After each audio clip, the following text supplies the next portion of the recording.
Welcome to the Python tutorial. Today we are going to talk about list in Python. List is a inbuilt data type in Python which are used to store a list of items. List is created using a square bracket and each item are placed inside the list with separate commas. The item inside the list have their own index value, which means that each item inside the list have their own position, which is denoted by some integer value. Now let us understand through a simple example of list. I opened a Python shell and now I'm going to execute some simple example of list. So initially I created a variable a and assigning a list.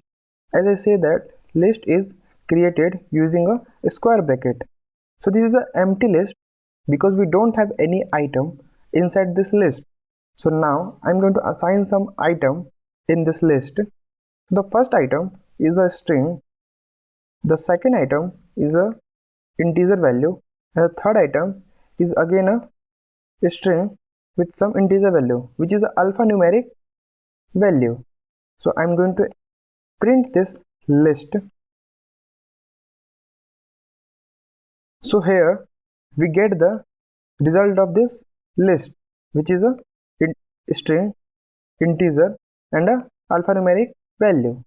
So this is all about a list in Python. And next I'm going to explain you how to access the value inside the list, how to update the list and how to delete the list.